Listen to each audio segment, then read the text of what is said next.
further ado, let's get started. So right here in this box is the under the sink tankless reverse osmosis system from Express Water. This is their newest system. It's the Model 6 with pH. So that means you get a tankless RO system plus you get remineralization of your water. So basically the way it works is your reverse osmosis is going to remove all the bad stuff from your water, including dissolved chemicals, sediment, bacteria, viruses, all that kind of nasty stuff that you don't want to be drinking. And then at the end, it remineralizes it with things like calcium, potassium, magnesium, and some other micro minerals. So that way your water tastes great and it makes it even healthier. I moved into a new house and this house already had an RO system under the sink. But it was the kind with a tank, and with a family of 5, if everybody tries to fill up their glasses of water during dinner or fill up their water bottles and things like that, like one after the other, the tank would run out of water like really quick. So you'd start out with about like a half a gallon per minute, like when it first started. And then after like the second or third cup, it'd be like dribbling. Essentially like the 4th to 5th person, it would take so long to try to fill up a cup of water, you would just say forget it and you just fill up your water from like the regular sink or drink something else. With a tankless RO, you don't have to worry about having a tank pre-filled with the treated water. It's going to treat the water on demand. As soon as you need it, it's going to go ahead and flow through the filtration system, out of the faucet, and straight into your glass. And I'm going to take you through this installation step by step, and you're going to see it's really easy. All right, so let's go ahead and get this unboxed and get started.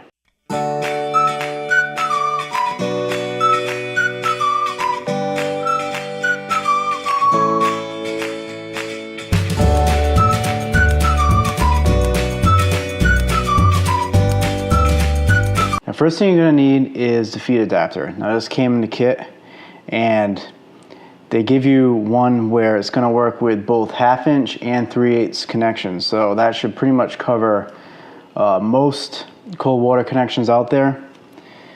Basically, if you do need to use the 3/8, which I do, then you are going to screw this fitting right here into the 1/2 inch side. It's a 1/2 inch pipe threading.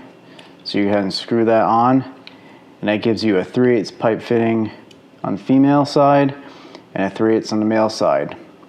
So that way you can screw this into your plumbing line right here. So it's going to be a copper pipe in my case with a threaded fitting on the end, and then you have your other side that the braided line is going to screw onto.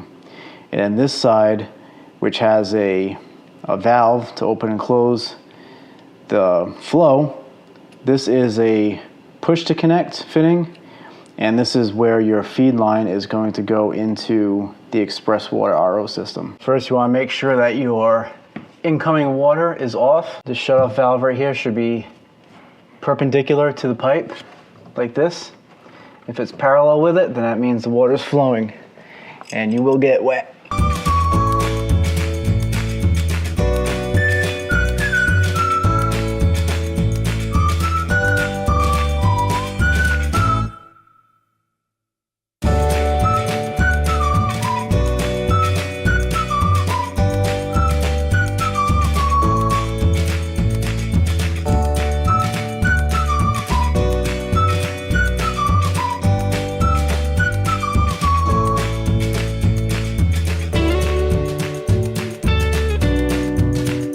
Now we're going to check the leaks. Make sure this valve is closed, so perpendicular, and then you can open up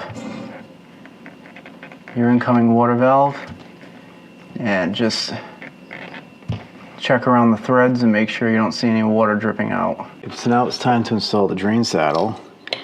And the way the drain saddle works is basically it lets you tap into your drain pipe, and then the waste tube from the RO system connects to this, and it'll go straight into your drain pipe. I already had a system that was installed here previously, so I already have the hole in place.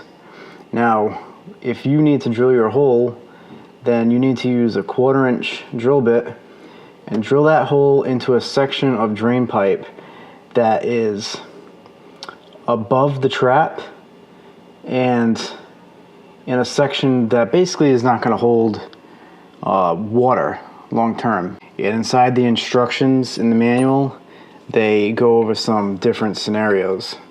So basically, let's take 1/2 of the drain saddle, and that is going to fit right over the hole in your drain pipe. Now, in order to make sure that the hole is going to line up with the fitting, we can take a piece of the red tubing, which is going to be for the wastewater. You can stick it right into that push to connect until it sticks through a little bit. And now,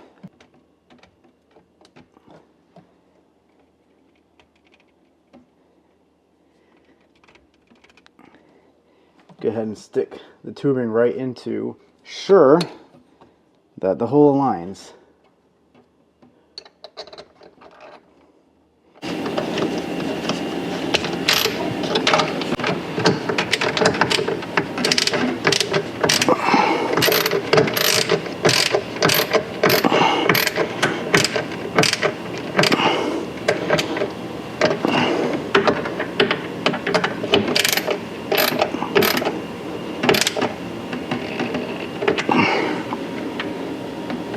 The next step is to unwrap the filter housing and install it into the Model 6.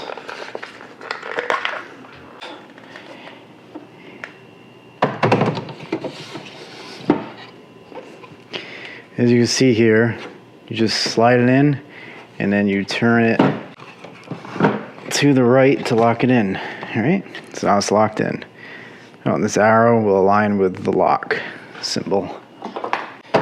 Do the same thing to the sediment and carbon filter.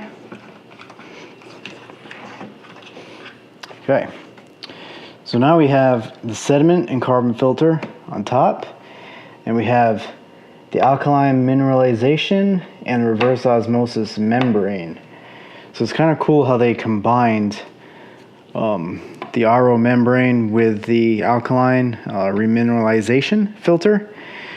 Typically that would be 2 separate filters, but this kind of design here really saves space to just combine the different stages of filtration into one cartridge. Here are our tube connections.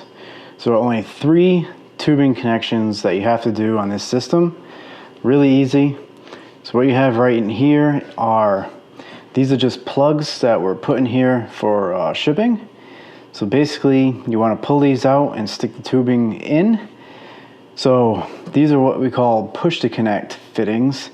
And with the push to connect fitting, there's something called a collet, which is basically this little ring that you see here. You push down on that and then you can pull out on these plugs.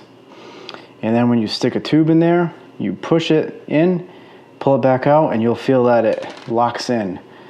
So I'm going to go ahead and push down the collet, take out these plugs. Next, I will take my tubing that came with the RO system, and they put a line on the tubing here just to show that you want it to be seated into the push to connect that deep. You don't want to just push it in there that deep because it's not fully seated yet.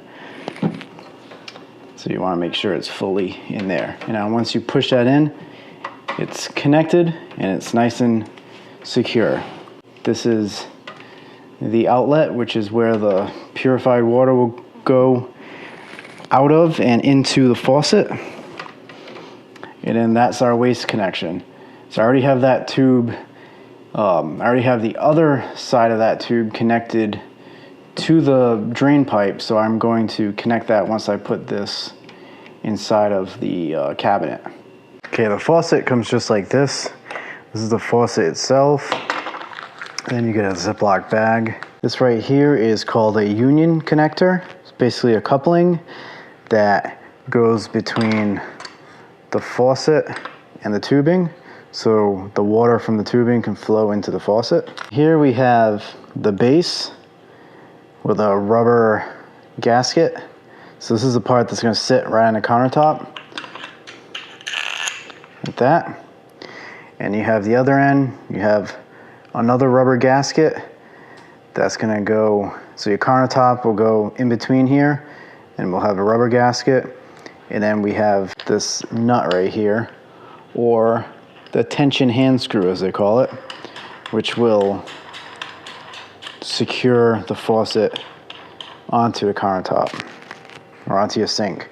So basically your sink or countertop is going to go in between here, and this will keep it secure. This part of the installation has to get done laying under the sink, essentially. So it's probably the most fun slash uncomfortable part of the whole installation. Okay, so you'll notice I already have a hole here in my countertop. This is an 1 3/8" diameter hole right now. That's because it had a different type of RO faucet in it previously. Now, if you need to drill a hole from scratch, the good news is that with this type of faucet, this section right here is the only thing that needs to pass through. So a 1/2" drill bit is going to take care of that. So all you need to do is drill a 1/2" diameter hole into your countertop if you don't have a hole already pre-existing.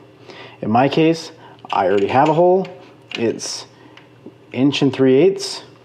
Luckily, this base fits over it, so I'm not going to have any issues. If this base was too small to fit over the hole that was there, then I would need to do something about getting a bigger base. But in this case, I'm good to go. If you want to see a video of me drilling an 1 3/8" diameter hole into a countertop, I do have a previous video that I've done that in, and I will link that in the description below, and you can watch how to do that. But for now, we're just going to go ahead and sit this faucet in here and get ready to connect it.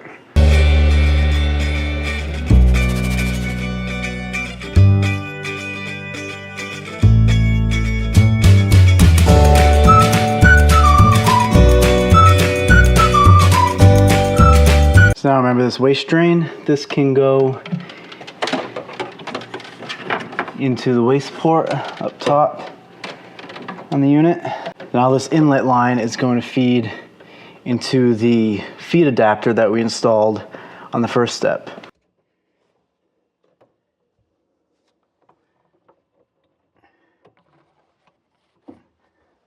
So next we are going to turn on the water flow.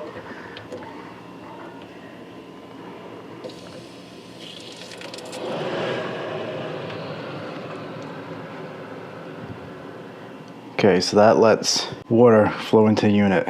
And now we plug in power. Okay, when you plug power in for the first time, the unit automatically turns on, and then it goes into a flush mode for 5 minutes. So it's automatically going to start flushing the filters for 5 minutes straight, and after 5 minutes it's going to stop. And then at that point we're going to open up the faucet and we're going to allow the water to flush through the entire system for 30 minutes. Okay, now it's time to do the second half of the flush, which is opening up the faucet and letting it flush for 30 minutes. So you'll see some air that's going to flow through the system, and there's a lot of air bubbles right now inside the water stream. But after about that half hour, all this air should disappear, or the vast majority of it. Now that it's been a half hour, the RO system has been flushed out completely. The only thing that's left to do is enjoy a beautiful, pure glass of water.